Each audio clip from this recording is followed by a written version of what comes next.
Bien, seguimos en esta Boca es Mía, lo habíamos dicho antes de la pausa, que íbamos a estar hablando de revinculación educativa, de asignaciones familiares, pero vamos a ir a un tape de Telemundo con la palabra del presidente de la ANEP, Pablo Cayani.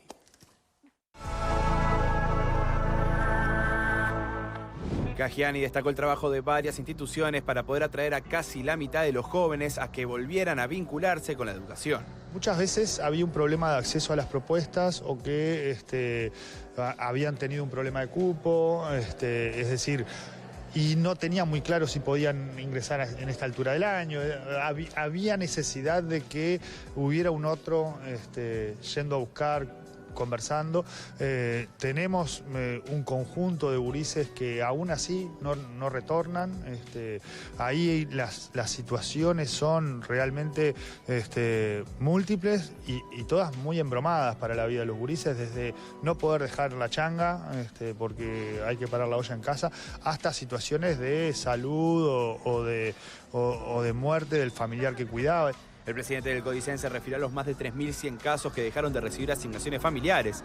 Dijo que si bien ese es el número actual, siempre puede variar de acuerdo al retorno de los jóvenes al sistema. También nos obliga a repensar algunas políticas porque, digamos, si el gurí te dice, bueno, yo tengo que trabajar, o resolvés cuánto se paga en la changa o resolvés una propuesta educativa que le permita trabajar. Además, Cayani señaló que la idea del próximo año es comenzar antes con la captación. La asignación familiar es un monto bastante pequeño, digamos. Es un estímulo que resuelve algunas cuestiones. Para nosotros lo importante es que esos gurises estén vinculados al sistema educativo. Esto tiene que ver con el derecho a la educación, pero tiene que ver con otro conjunto de derechos que se protegen cuando se está en el sistema educativo. Es decir, si tú estás en el sistema educativo, te van a pedir el control de salud para hacer gimnasio, para hacer una salida didáctica. Si estás en el sistema educativo y no accedes a alguna prestación social, probablemente se vincule el sistema educativo con los equipos de territorio de Mides o de INAU, o de las intendencias. Entonces, estar en el sistema educativo no solo garantiza el derecho a la educación, sino que protege del resto de los derechos. Y ya está con nosotros el ex consejero de primaria, el maestro Héctor Florit. Gracias, Florit, por estar con nosotros. Un placer. Escuchábamos a Cayani, a mí me parece interesante entrar en el análisis de esas cifras, pero antes, si le parece bien, me gustaría ir un poco más a lo general, ¿no? Cuando se habla de este tipo de situaciones, estamos hablando de vulneración de derechos, de alguna manera. Y otra cosa, qué fuerte también cuando Cayani habla de la changa o ir a estudiar. Sí, yo creo que es un problema central del sistema educativo uruguayo. Creo que el ausentismo es el principal problema que tiene la escuela uruguaya. Los datos de agosto del año pasado, tomo agosto porque era el mismo periodo que vamos a cumplir ahora, daban cuenta que tenía ausentismo el 66,5% de los escolares. 2 de cada 3 registraba ausentismo. ¿Qué significaba? Bueno, que más o menos la mitad habían faltado más de 10 días y de esos 2/3, y el resto, un 27%, en realidad había faltado más de 20 días en esos primeros meses del año. Y estamos hablando de una asistencia absolutamente irregular. No es un problema nuevo. Compartimos un periodo en la gestión de primaria con Cayani y lo hemos conversado muchísimas veces. Es decir, la sociedad uruguaya de José Pedro Varela para adelante fue construyendo alrededor de la escuela un sistema de protección, ¿no? Está el comedor, pero además está la copa de leche, pero además los equipos disfrutables, y por otro lado se hace un despistaje, por ejemplo, en aspectos oculares, hay servicios médicos, hay asistentes sociales, es decir, hay un cuidado especial de los maestros sobre eventuales situaciones de violencia que padecen los niños. Está pensado si el niño está en la escuela. Si el niño deja de ir a la escuela, esto que planteaba muy bien el presidente del Codicen, empieza como a decaer en forma grave. Y el último elemento que quiero agregar es una gráfica que es cómo evolucionó la asistencia insuficiente en el Uruguay desde el año 2002 hasta el año 2023. Aclaro que el año 2024 esto empeoró levemente. Del año 25 no tengo datos. Más allá de los números además hay una raya azul y una raya roja, porque además la brecha es la inequidad social. Los que más faltan son los más pobres, el quintil 1, el 36% de los más pobres tienen una inasistencia absolutamente irregular. Maestro, hablando de las inasistencias, usted decía, el problema no es nuevo, las causas. Bueno, yo creo que las causas son un mix, ¿verdad? Por un lado, hay una tradición que antes era mucho más frecuente en la escuela rural que en la escuela urbana, de poder compatibilizar tareas en el hogar con ir a la escuela, o a veces voy a la escuela y a veces cuido a los hermanitos. Eso se fue trasladando a la escuela urbana, a la periferia marginal, y por eso ese 36% que tiene asistencia irregular en los contextos de mayor pobreza. Acá lo importante es también analizar esto, ¿por qué empeoró? Porque hubo momentos que mejoró. En esta curva hay momentos que se estabiliza y momentos de mejora. Los momentos de mejora están asociados a aquella campaña Cero Falta que hicimos con UNICEF, con Antel, a la escuela todos los días, el concurso, todas las escuelas del Uruguay. El niño Cero Falta. El niño Cero Falta. El niño Cero Falta, aquel muchacho de las afueras de Minas, de La Valleja, ¿no? Que bueno, que después hubo situaciones complejas en su trayectoria educativa en la educación media, lo cual también nos enseña que hay que seguir las situaciones, que no es una vez en la vida y después abandonar. Toda la película, no solamente esa foto de Cero Falta. Entonces, para redondear, sí. En este vaivén tenemos ahora un proceso complejo. Este proceso yo lo asocio a la pandemia, sin duda ninguna. Lo asocio al no condicionamiento de la promoción, que es una incorporación que hace la transformación educativa. Yo creo que ese es un error y yo abogo porque se corrija. Es decir, si el niño no asiste, no tiene sentido hablar de ciclo. Y también lo asocio a cierta actitud dubitativa en relación a la asignación familiar. Yo creo que la ley 18.227 preceptúa que el alumno tiene que ir a la educación. Y ahí creo que tendría que haber una unanimidad en el discurso político público de exigirlo. Y creo que este es un punto de ciertas contradicciones y de debates. O sea, hay que exigir la asistencia entonces. Mi opinión fue siempre la misma, sí. Y creo que la muy buena noticia que da el presidente del CODICEN atiende un pedacito del problema. Son los que no se habían inscrito en marzo de este año. Es decir, de los 700.000 alumnos entre 3 y el fin de la educación media, y 18, que atiende el sistema ANEP, 5.000 no estaban inscritos en marzo. Por supuesto, son los 5.000 que tienen la situación más dura, más crítica, más dramática. Y haber salido a buscarlos y haber logrado rescatar casi la mitad me parece muy importante. Claro, porque eso está primero que la inasistencia, además, obviamente. Claro, están inscriptos. Los 700 y estos 2.000 también. Está claro. Mantenemos el problema de que vayan los 2.000 y los 700.000. Perfecto. Permítame que abre al panel. Empiezo contigo, Eleonora. Sí. ¿Crees que hay que exigir la asistencia para el pago de la asignación? Lo que pasa es que a mí lo que me parece es que tenemos que cambiar el foco de la discusión, que creo que también es lo que se ha hecho ahora. La educación es un derecho y muchos niños no pueden ejercer ese derecho ni tener ese derecho porque no tienen las condiciones para hacerlo. Entonces, si las condiciones para hacerlo son el pago de la asignación, y creo que hay que pagar la asignación y exigir que los niños vayan, pero hay que pagar la asignación, y punto. ¿Para qué? Para que los niños vayan y puedan ejercer ese derecho. Creo que quiero hacer un poquito de historia de lo que pasó ahora, porque la noticia fue, se revincularon. En el mes de julio, el 29 de julio, caen las asignaciones familiares, si los chicos no están vinculados a la educación. ¿Qué pasa? En los años anteriores, lo que se venía haciendo es que el BPS manda un mensaje de texto o manda un mensaje a las familias para recordarles que tienen que revincular a los hijos e hijas. Lo que estaba pasando años anteriores era que alrededor de 300 personas en promedio, 300 niños y niñas o adolescentes se revinculaban al sistema. Y este año se revincularon 2.246 de 5.382 que estaban desvinculados.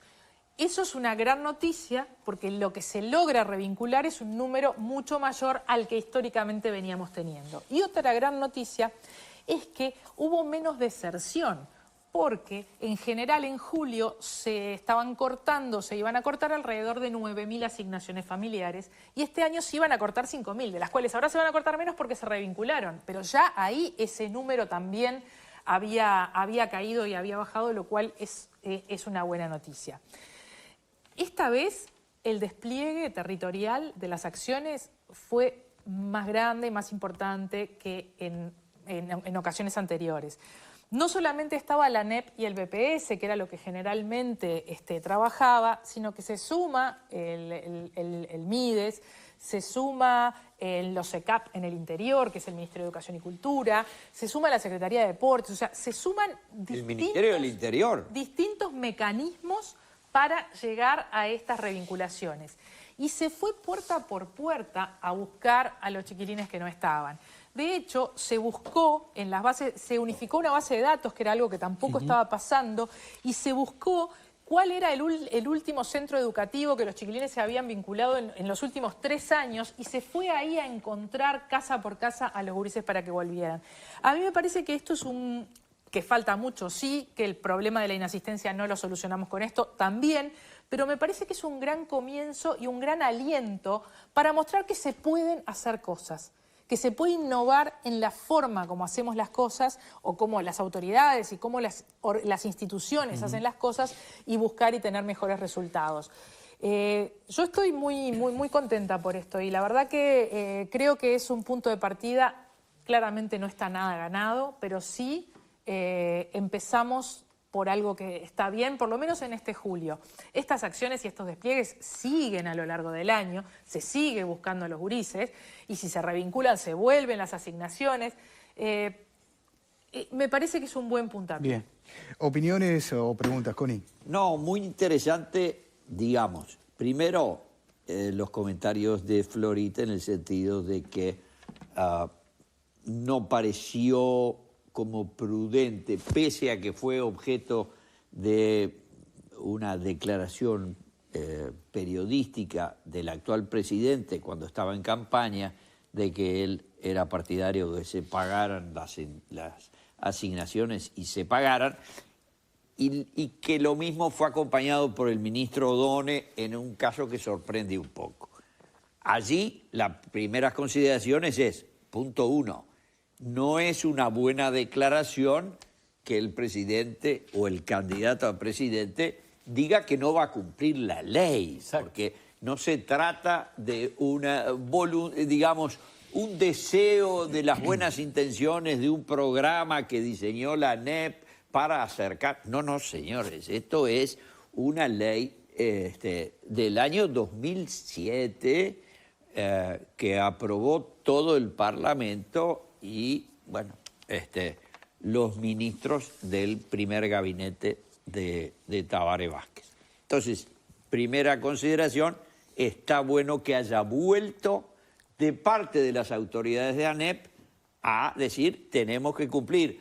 Además de la ley 18.227, hay un decreto del año 15 donde se baja al detalle de todas las formas como debe hacerse y la persecución, digamos, del cumplimiento de estas obligaciones legales. Dicho esto, parece alentador que, si yo no tenía la cifra que cita Eleonora de que andaba en el entorno de los 9.000 los que perdían el tren, que ahora fueran 5.300, bueno, no es para tirar cohetes, pero sí para señalar un descenso considerable. Que además en vez de 300 se reincorporen 2.000 y tantos, son el 42%. Entonces, la primera consideración es, se hizo un esfuerzo coordinado de todos los vinculados con el tema, teniendo una comisión trabajando para eso, y quedó el 58% que no ha sido. Lo curioso de la información periodística es que dice no han sido encontrados. Si alguien no fue encontrado y si existe su cédula de identidad, etcétera, bueno, podría haber algunas hipótesis de qué puede estar pasando. O alguien que fraguó datos, es una alternativa, o hay una migración de esa gente que no ha permitido. De todas maneras, el gasto, digamos, que se ahorra el BPS, yo hice las cuentas, está en el entorno de unos 3 millones de dólares. Es decir, que parece prudente, es decir, no repartimos 3 millones de dólares a destinatarios que no sabemos dónde están, porque si no los pudieron encontrar, habiendo designado gente de los distintos ministerios para ir a buscar a la casa, bueno, ¿quién cobraba esos 50 o 45 dólares que es la partida de la asignación? Maestro. Bueno, hay elementos de acuerdo, elementos de diferencia. Yo creo que lo más importante, concuerdo con Eleonora, de haber encontrado, ubicado estos chiquilines, tenemos que además hacerlo más temprano. Es decir, son los no inscriptos. Si en marzo no está inscripto, en abril tenemos que salir a buscarlo. Es decir, este es el primer año de esta modalidad. Sí. Me parece auspicioso, creo que hay que hacerlo más temprano y creo que hay que hacer un corte, no en octubre, mucho antes, que controle asistencia.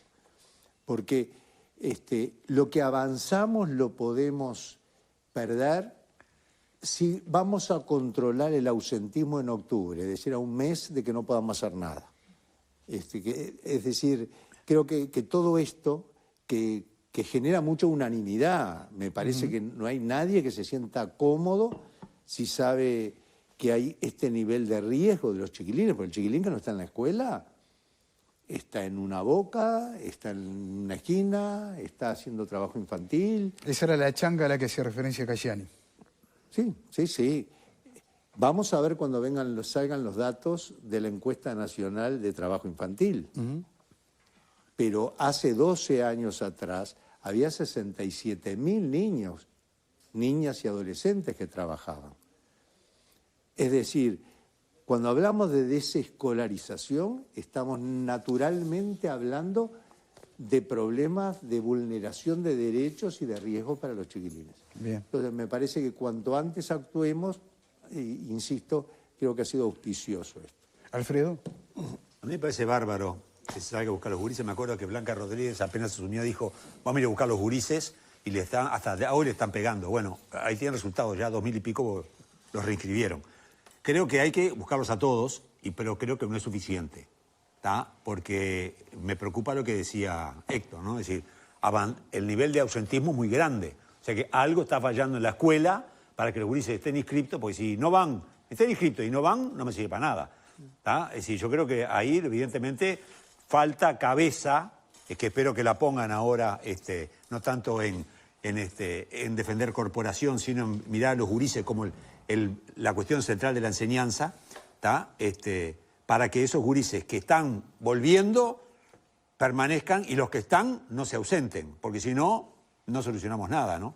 Y creo sí, que hay que buscarlos desde abril, ¿tá? Hay que empezar a buscarlos, pero más que nada creo que hay que hacer un cambio. ¿Por qué se van o por qué se ausentan los gurises? No alcanza solo con la asignación familiar. Yo creo que la asignación familiar hay que pagarla solo si van. Me parece que la ley es la ley, hay que cumplir, ¿tá? Nada sin contraprestaciones, decía Sereñi, hace muchos años. Yo creo que en eso hay que hacerlo. Pero me parece que estaba el tema de las becas Butiá, que eran para el nivel secundaria, pero es un tema que vos tenés que plantearlo como que los gurises no van a la escuela porque entre otras cosas no tienen que hacer changa. Lo que decía Cayani es verdad. Hay gente que no tiene, no es que no vayan porque no les gusta, no van porque tienen que cuidar al hermano, tienen que hacer algún mango para parar la olla, ¿no? Javier. Me parece, como decía Leonora, auspicioso estos números de que por lo menos la mitad o más de la mitad se lograron recuperar. Ahora, yo veía la gráfica que mostraba Florit, lo que fue el efecto pandemia, porque uno de los grandes problemas es que el chico o el niño que deja de ir es mucho más difícil reengancharlo. Por eso lo que decía Florit de cuidarlo, o sea, de mantenerlo dentro del sistema, porque el sistema es un sistema social. Muchas veces cuando vemos los paros de la educación, el problema es qué hacemos con el comedor, porque el tema de la escuela es todo ese régimen o sistema de protección que está alrededor de ello. Y otro tema que parece que no es menor para discutir, cuando acá hablamos a veces de la primera infancia y a veces hablamos de los jubilados y eso, estamos hablando de 2.500 pesos. O sea, menos de 100 pesos por día es lo que aporta. Si bien hay otras prestaciones en algunos sistemas, pero por asignación familiar es lo que el Estado le da a los padres por el chiquilín. Porque, entre otras cosas, digamos que para el chiquilín vaya a la escuela. Menos de 100 pesos por día. Cuando hablamos a veces de todos los problemas, es importante cuánto destinamos a veces cuando hablamos de las pasividades, del salario mínimo y cuánto por chiquilín. Ese me parece que también es otro punto importante a ponerlo en la discusión. Y estoy de acuerdo en el tema de hacer cumplir la ley. Y creo que también sería interesante, capaz que él nos puede decir, los números cuando una cosa es en la escuela y otra cosa es más adelante, que son peores todavía. No sé si él tiene los números. Maestro, le propongo hablarlo después de la pausa, este tema, porque tenemos que ir a la misma. Jorge y Leandro, y después vengo contigo también, Eleonora, quedan para después de la pausa.